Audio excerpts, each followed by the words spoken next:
Welcome to the DeSo Show, episode 1 of the DeSo Show. So it's also episode 37 of the BitClout Podcast.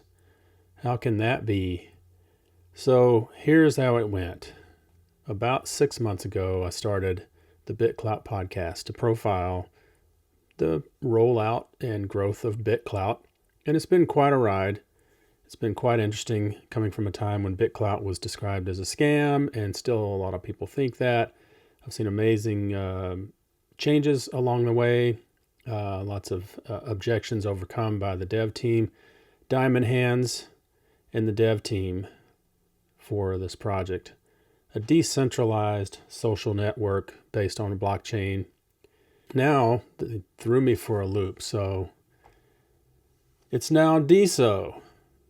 So should I be the BitClout Podcast, or as I've now come up with, the DeSo Show?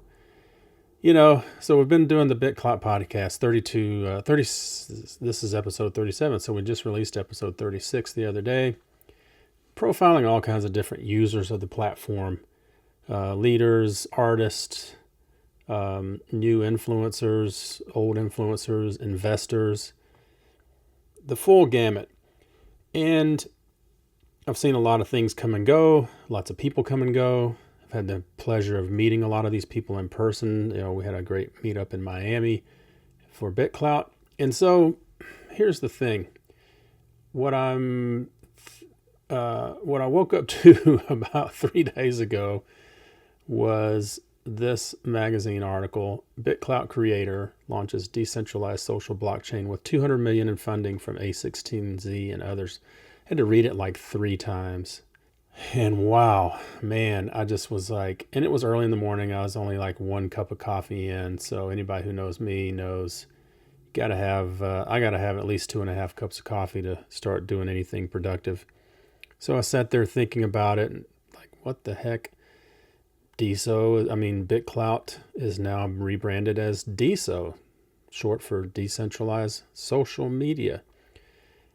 Think of DeFi, decentralized finance. So I think the goal here is to start a new category, decentralized social. Will this be, last year and into this year, DeFi has been the buzzword and seen amazing growth and billions of dollars of value locked into place on the DeFi networks. Is that what we're going to see with DeSo? Does this make this platform the first mover into this complete new category? I'm not sure. I've been speaking about this for a long time on the podcast, and I've seen potential.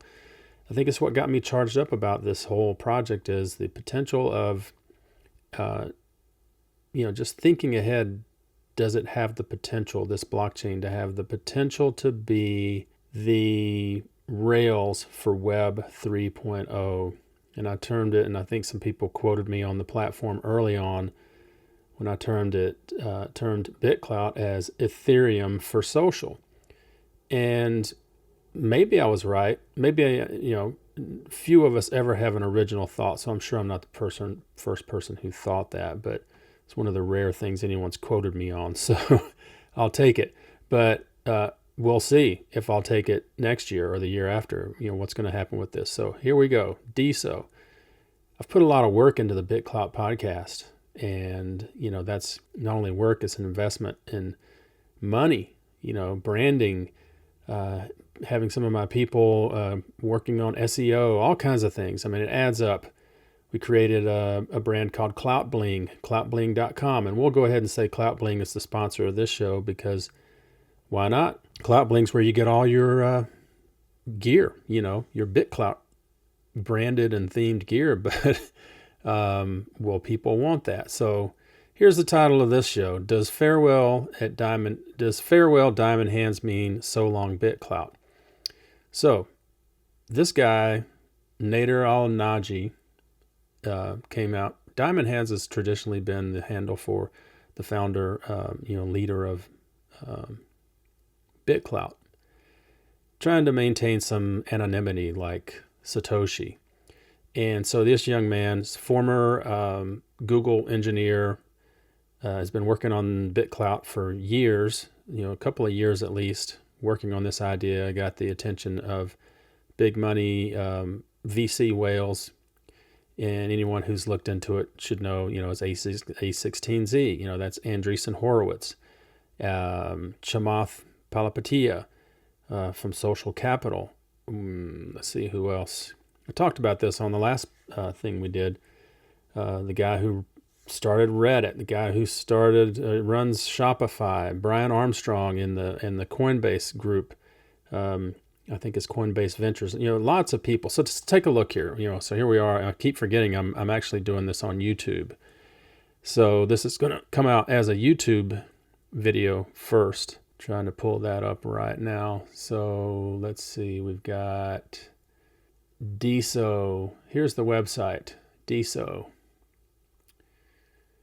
Check it out. The decentralized social blockchain. DeSo is a new layer. I'm reading this from the website. DeSo is a new Layer 1 blockchain built from the ground up to scale decentralized social applications to 1 billion users. So Nader was on, Yahoo Finance Crypto Corner Show interview, I think yesterday.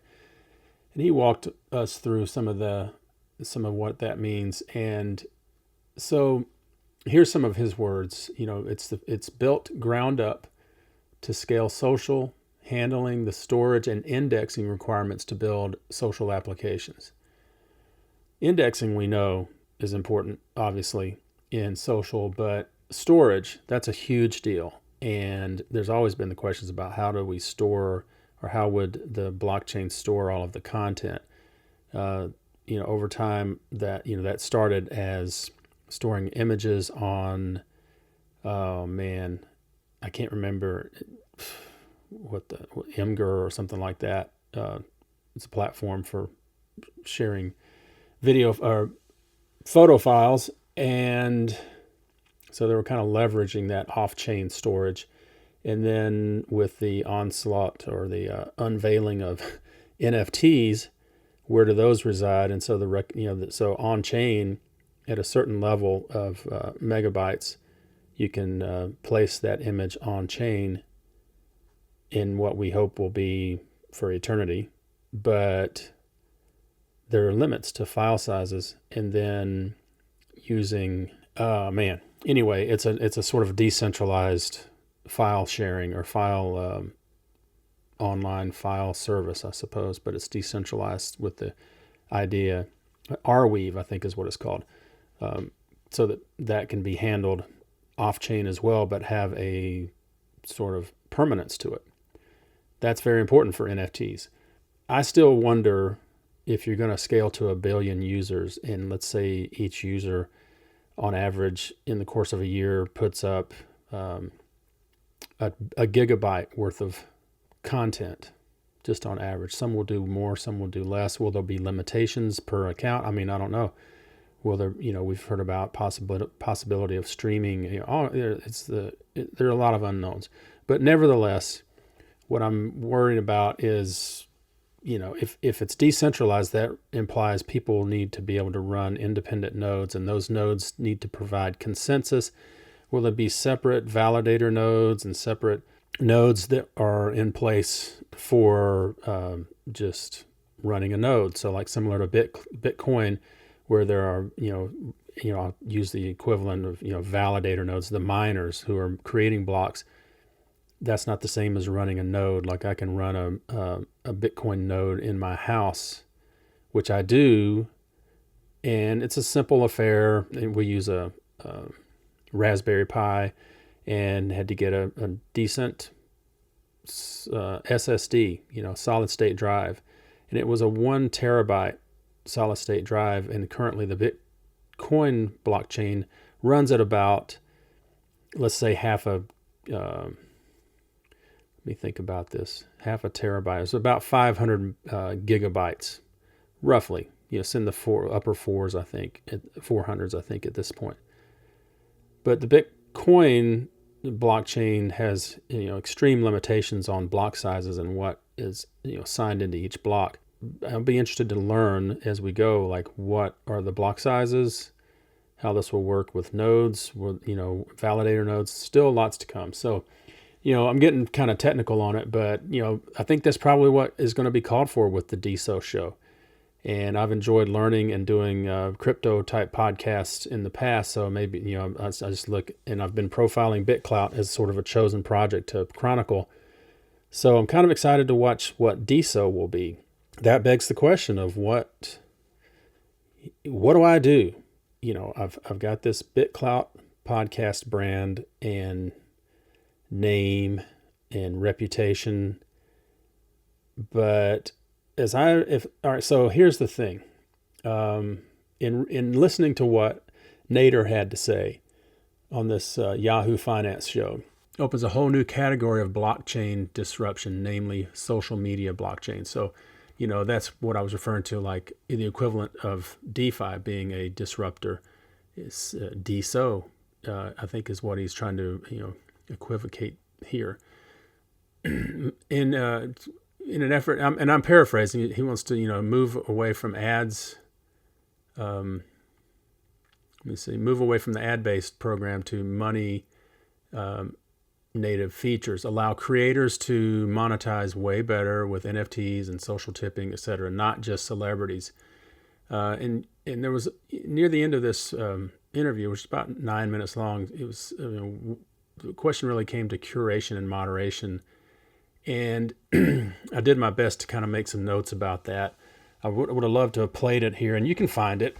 Just search up that whole deal. Yahoo Finance, Crypto Corner, Nader Al Naji, BitClout. I'm sure you'll find it. But he puts it sort of like this, and I'm paraphrasing. DeSo is more in the middle, not the three central players moderating content. In other words, meaning,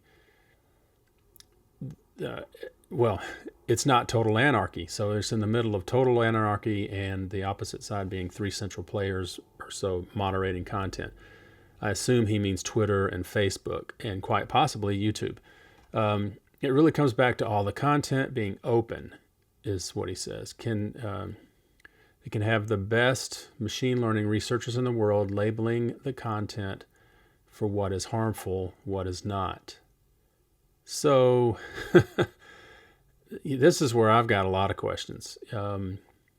He goes deep into, I'm paraphrasing again, learn how misinformation spreads not by entities who are not aligned with policing and catching it. More involvement from not only the best researchers in the world, but also potentially the federal government in actually understanding how misinformation spreads, which you can't do when the content is monopolized by just one company. So he continues.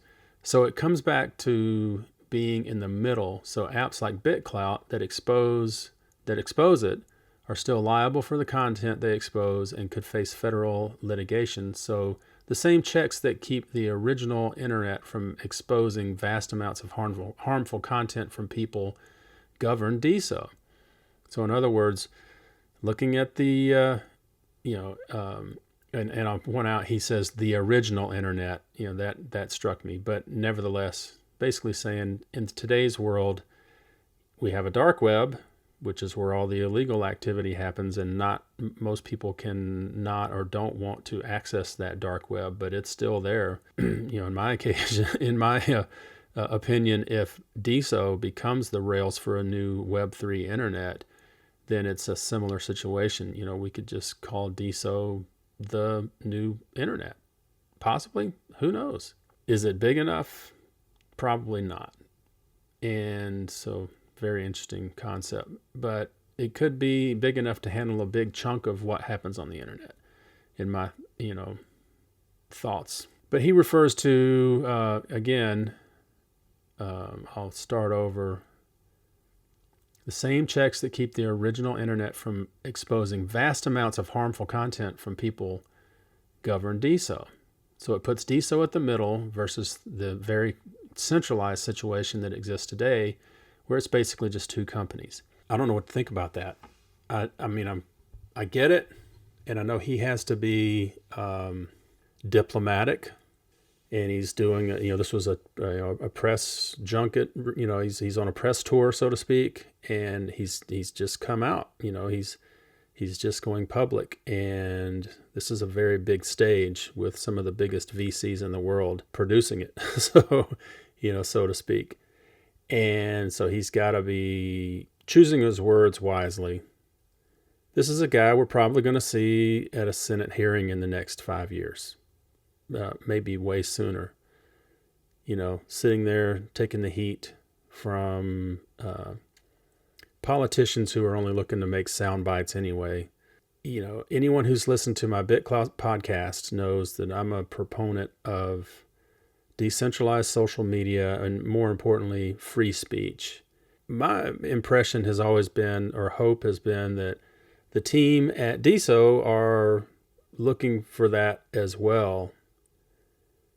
What I kind of heard in that interview was, well, we can do better at finding misinformation. And, misinformation, in my opinion, is just veiled language that basically says, groupthink, think what I think what we want you to think. Anything else is misinformation. That's just, and I think people who will gravitate to DeSo may feel the same way, and maybe not.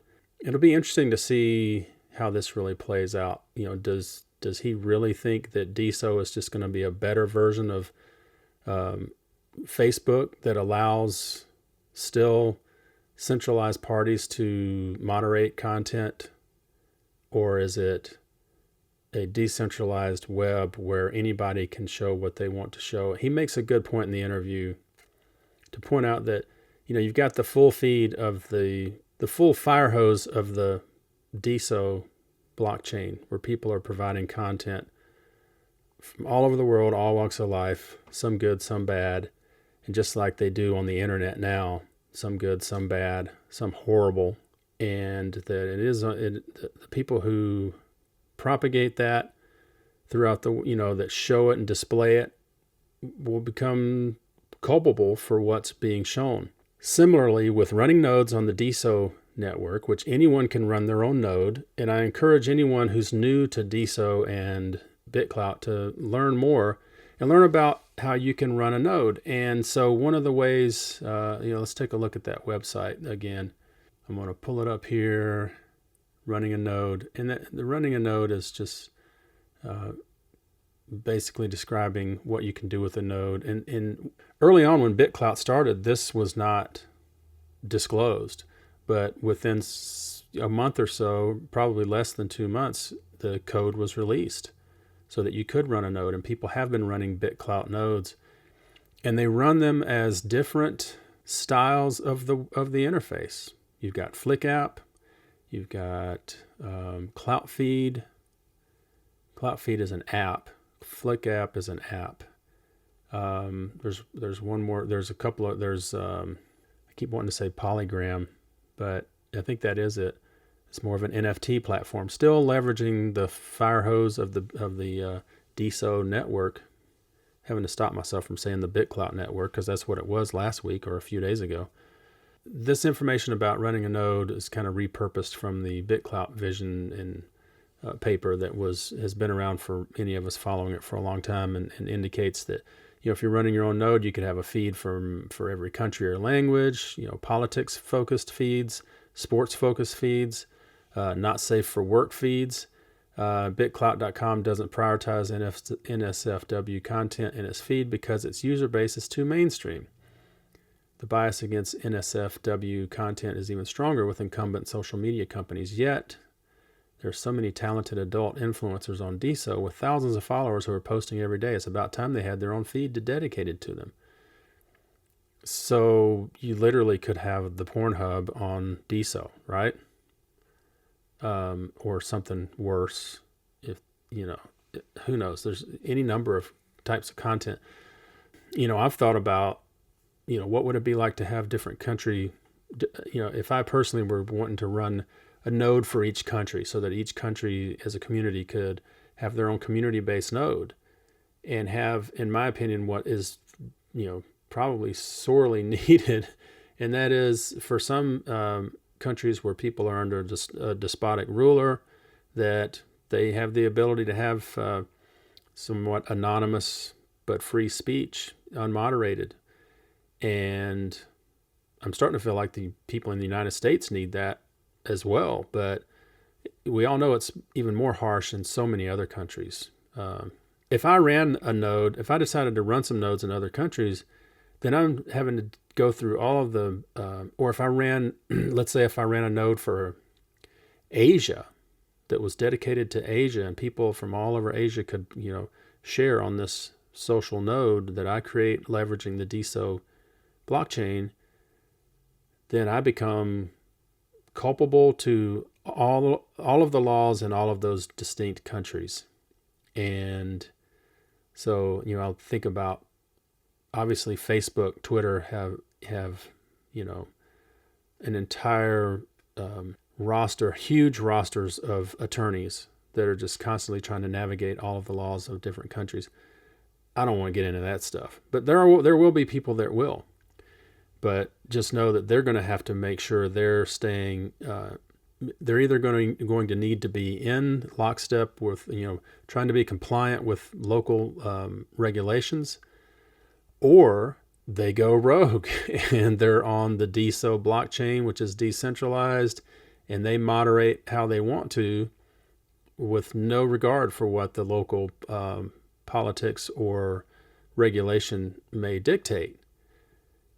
And so I see some beauty there with, but it kind of depends on what your points of view on different countries may be. Nevertheless, you still are running the risk of retribution from some entity. So the power is there in DeSo, but who's going to take it and run with it, with different nodes for different purposes.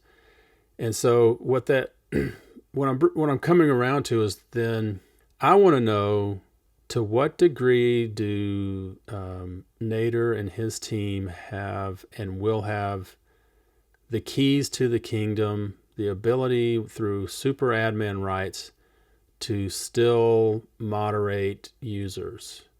So you can be deplatformed from YouTube, Twitter, all of those things, but can you be deplatformed by the DeSo team? Let me put it this way. Let's say that people in China start running nodes, and what if the CCP seeks out Nader and says, you're gonna shut these nodes down, or you're gonna be in deep doo-doo. And what I mean by that is, we'll disappear you. And everybody knows that they do that. Everybody knows the United States government does that. The Russian government does that. So what's going to happen? Will Nader be able to say, look, dude, I can't even do it. It's impossible. Or will it be like Google, who wants to get access to, all of the Chinese population, and they basically feed information to the Chinese population that is okayed by the Chinese government? Or, so fast forward, will there be even that possibility? Or is it baked in that this thing's running wild this is in the wild and you can't change it? I don't know. I just want to know. That'll help a lot of people that want to know that. So they've started the DeSo Foundation, which this is deso.org, this website. And it's, let's see, this is the website for the DeSo blockchain. Let's see what the vision says. That's kind of just like the vision paper for BitClout. You can start building. You can run a node. Indicates they've got 10,000 plus node downloads. I don't know what the heck that is. There's not even been, I don't know. I'd be interested I want to know an answer to what that means. 1.4 billion total transaction volume. I'll give them that. Average cost per post is about 1,000th of a penny. Let me see. That's tenth, hundred, thousandth, about a thousandth or 1,000th of a penny. Most people, that's not even worth looking at.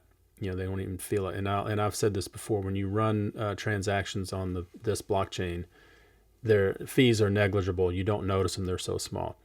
So let's see. You'll just have to take a look at this yourself. But the point I'm trying to make is they've created this nonprofit foundation, and I presume that's for governance. And the 200 million, as I understand it, that I indicated in this announcement that was made this week, that was 200 million already invested, and I think it's just being reallocated to this organization, this foundation, rather than being in a treasury of a for-profit company. That's my understanding of it. So, and just so you know, the clout coin is gone. It's now DeSo. So people will use DeSo as the native currency for BitClout and for anything on the chain. And I literally spent a few hours, the day before this happened, I spent a few hours actually doing a video like this where I walked people through, and I made it an intro to BitClout. And I walked people through sort of the history of BitClout, and I'm going to post it on my DeSo Show YouTube, and it's already on the BitClout Podcast YouTube. And then, of course, now I feel like I got to redo it because the story's changed. I'm showing people how they can buy clout, and then clout disappears the next day. So go figure. That's just how things go, right? So this is powered by DeSo, the cryptocurrency. So the question that obviously most people had in the day following this announcement was, well, what's going to happen to BitClout? Should we all be changing our names? Like I have the BitClout Podcast, you have Clout Feed, you have Clout Punks, you've got all of these Clout branded handles. What to do? And the consensus for the most part was, well, I think it'll be BitClout is the social, and DeSo is the sort of money part that can be built for other applications. And I've been thinking about this, and I don't know that I agree. And so if you have Flick, you have Clout Feed, you have several other projects already built, and the idea being that they don't have to look like BitClout, they don't have to act like BitClout, they don't have to do what BitClout does. They still interact and use DeSo, or the former BitClout blockchain, as the rails and the transactional blockchain. So once that ecosystem grows, what is the need for BitClout? Because let's say you have a rival, let's say a bigger social media sort of universe grows, the need for the even terminology of BitClout probably goes away. And so that's kind of become my thought process, and is what made me think I'm in this middle ground where here you can see on my screen I've got the DeSo Show, and indicating that I'm also running this as the BitClout Podcast. I have both accounts, I have the .coms, I have all of these things. What to do? I've decided to do it like this until I kind of become firm in what I'm going to do moving forward. Will I just change the name to the BitClout Podcast account so that I still have the same supporters, or do I start over, starting from scratch? I don't know. And I don't have to make that decision yet. And maybe I can do 2 different shows. I don't know. But here's what's on my mind. And I think, of course, you can't expect for Nader to come out and just say, all right, BitClout, the brand, the idea is going away, even though he's said all along, months ago, that the goal is for BitClout.com to go away. So you pair the idea that BitClout.com will disappear so that other nodes can pick up the slack and grow in the BitClout blockchain, now DeSo blockchain, will be the supporting rails for that. That's even one more reason to think, I don't know what's going to happen with this BitClout sort of terminology. And so I'm going to try to do this on screen.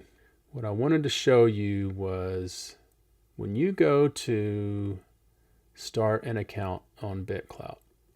And so let's say I want to start I'm going to add an account. That takes you to identity.bitclout.com. If you look at that right there, identity.bitclout.com. You sign up with your seed phrase. Let's see. Now let's take a look at, so I'm going to put that over there to the side. Now let's go to the DeSo.org site. And it says buy DeSo.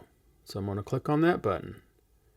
And it comes up with an interface very similar to the look of BitClout.com. Has the DeSo logo where the BitClout logo usually resides. It's very simple. It says DeSo is a cryptocurrency like Bitcoin, only it powers the first decentralized social network. How do I get DeSo? Create an anonymous account to buy DeSo in under a minute. Nowhere on this site does it say anything about BitClout. So I'm going to create an anonymous account. So it pops up, has a very similar look to the identity layer of BitClout. So here they are side by side. Log in to buy DeSo DeSo.org. All right, so I'm going to do that. I've never done this before. So here are seed phrases. And I'm going to, for the interest of time, I'm just going to copy that.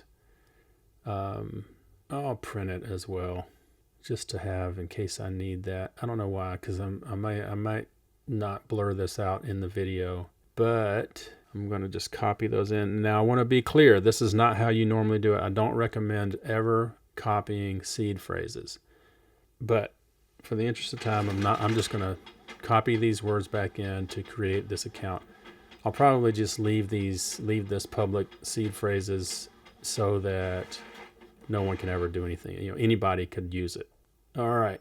So that takes me to a very similar BitClout type of interface. So now I have this account, which if it's like creating a new account, let's see here.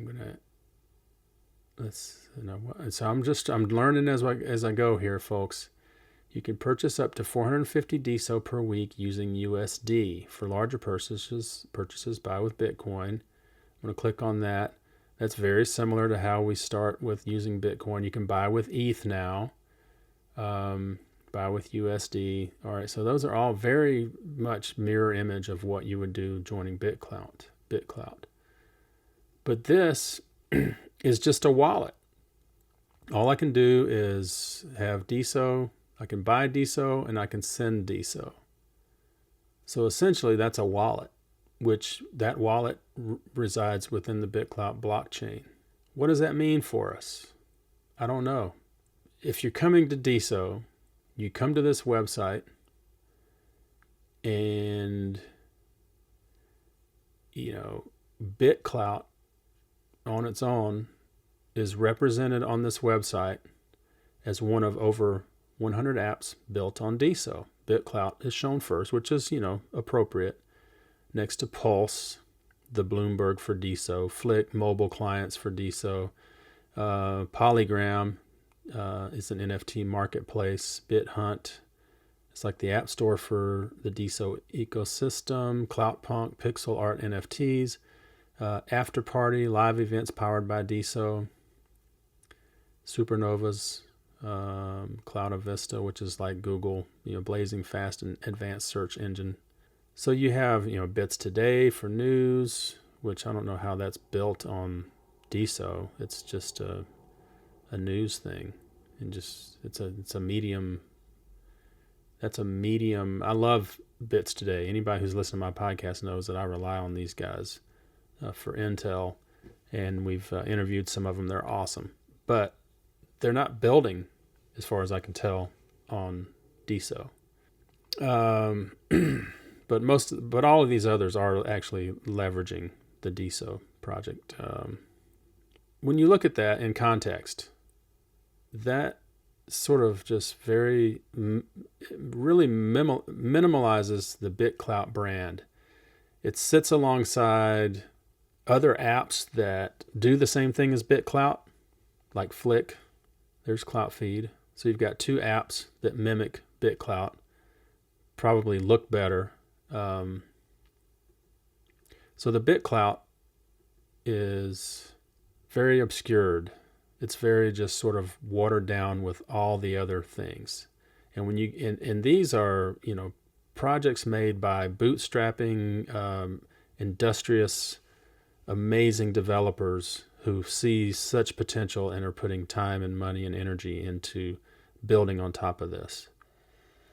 So it really says to me that once anything similar to BitClout becomes more popular, and couple that with the intention of basically doing away with BitClout.com. When you do away with BitClout.com, you don't have BitClout really, in a way, right? These other apps that mimic BitClout will not talk about clout. They'll talk about DeSo. So I've been thinking a lot about this today. I've given myself a couple of days. I literally was ready to launch a podcast yesterday, within 24 hours or so of having learned of DeSo, which is similar to what I did with BitClout. Within a day of me joining BitClout, I launched the first BitClout podcast, the first podcast dedicated to BitClout.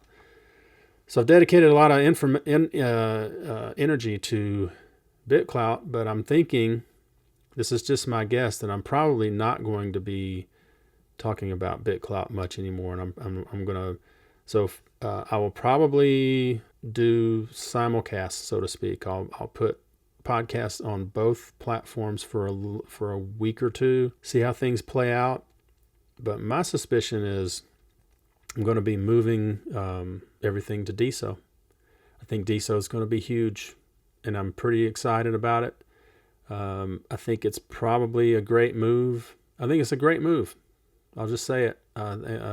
It's thrown me for a loop because I've really I've lost a lot of time and energy in building a brand that now I think I got to throw away. But I'm thankful for the time and the community and the people I've met, and watching something like this unfold and being here to chronicle it and getting kind of a front row seat. So you can't minimize that. All the rest is just, nothing ventured, nothing gained, and the benefits have far outweighed all the effort that has gone into it. So I think it's just short-term pain to get back on track. You can see I hastily threw together the DeSo Show podcast, or the DeSo Show, the logo. I'll redo that. Anybody who knows my story knows that in my haste to get the first BitClout podcast episode up as fast as can, I literally drew the logo in about 12 seconds, by hand on an iPad, copied it over to some text and that said BitClout podcast in Photoshop, output it to a JPEG, and I was off and running with a logo in less than a minute. And I used that logo for probably the first 15 episodes or more. We'll just get to the rest of it later. Will I keep clout bling? Maybe not. I've already reserved DeSo wear, DeSo shirts, DeSo hats, all these types of things as .coms and handles. So that was a little bit frustrating and stressful, trying to secure the real estate needed to keep going, but I feel pretty safe there. The reason what I want to point out is that it was a land grab for the first 24 to 48 hours. There, I could see .coms being bought up very quickly. I mean, within the first hour. It's like you couldn't get to .coms fast enough. And then the subsequent securing of BitClout names to go with it. So I think BitClout names or DeSo names are going to be like the new URLs, and people, the domainers are going to be called DeSo mainers or something. Hey, new word. I'm a DeSo mainer selling DeSo handles. I've always said that a DeSo handle or a BitClout handle is the equivalent of a URL potentially in the future. That those are websites on the DeSo chain, which is the equivalent of the website of the web, of the World Wide Web. But, I'm over exaggerating probably, but with this Web3 sort of becoming a part of our new world, we'll see. All right. That's probably about all I got today. I just needed to do an episode and get something out there and sort of like take a step in a direction. And if it doesn't feel like the right direction, I'll change course. But here we go with the DeSo Show. And I'm looking forward to doing some great interviews with people that are artists, musicians, developers, business leaders, politicians, you name it. I'm not afraid to talk to anybody. I will say this, though. One thing that I am reluctant to do is talk on Clubhouse in settings where I know it's just a whole group of people who are at this point ignorant about BitClout. And I'll use an example. Yesterday, I was listening to Tyler Crowley. He's got the best show on Clubhouse, which is tech news around the world. And it's a group of people that are really cutting edge, knowledgeable people about what's happening in the tech world. And, they're just talking about what's new, what is the news in that world. And they're usually talking about things before they hit the news. The subject of BitClout did come up, and Nader in this recent news was a topic of discussion because it is news, and they were not thrilled at all, and they looked at it as a rug pull, and that let's put it this way, I did feel outnumbered, and I didn't even want to get into it, but it was literally a group of very savvy, knowledgeable tech people who were quick to just dismiss what Diamond Hands, now known as Nader, has done, and they basically made it as he's failed at 2 blockchains, now he's doing a third, and he's got $200 million from tech VCs to do it with, which is a complete mischaracterization. We all know that he had a previous blockchain project that he took an enormous amount of VC capital into. I think it was called Basis. And my understanding, and I don't have a deep understanding, is that they quickly realized that it was technically unfeasible to do what they thought they could do. And he and his team literally returned almost all of the money invested back to the investors. And some of those are the investors that now invested in BitClout and subsequently have stayed on for DeSo. And what was being characterized in this discussion in Clubhouse was that BitClout failed, so now he's doing DeSo, as if they're two different things. And I was disappointed because I thought, did you even read what the press releases were or know anything?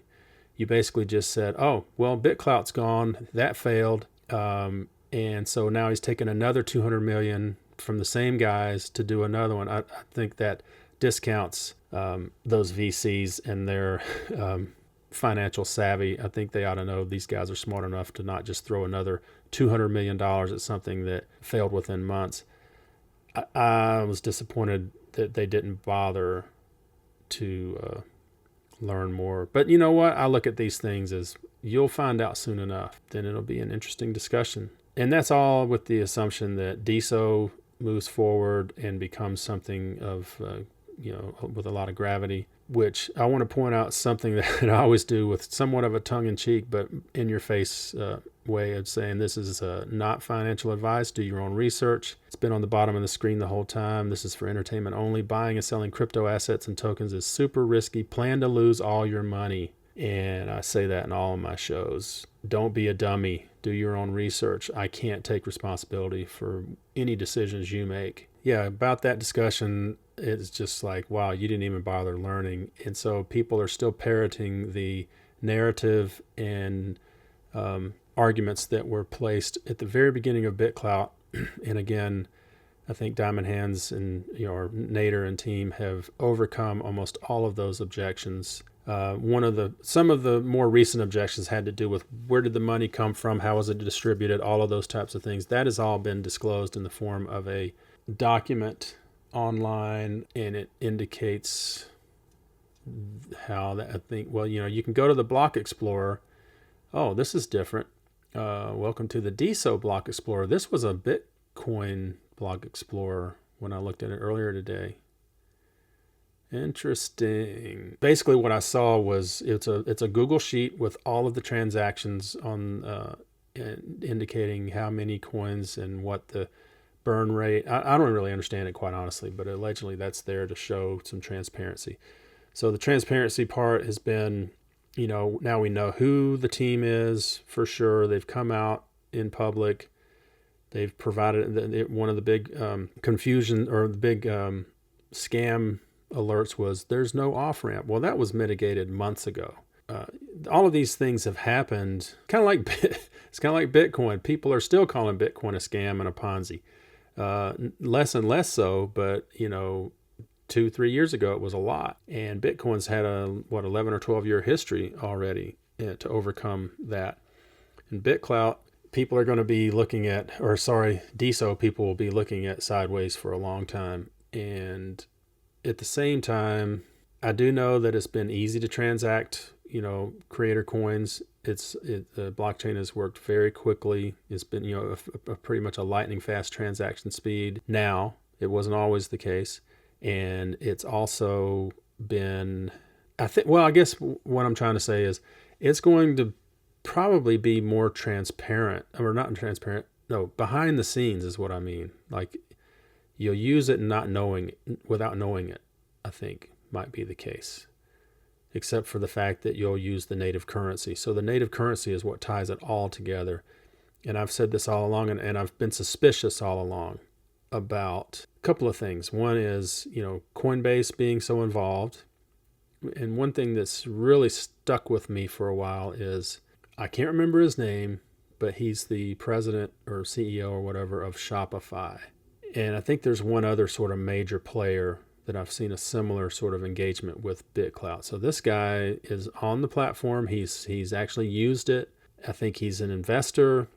But I'm like, what does a guy like Shopify really care about something like this? Is he just playing around with tech? He's putting money in it. But I think there's another level to this, and this is what I've said all along, is I think that's what makes me think there might be some real legs under this thing in the future, where when you go, Shopify is probably the biggest, on e-commerce platform in the world. But what if, how hard will it be for them to just say, well, just buy with DeSo? I don't know.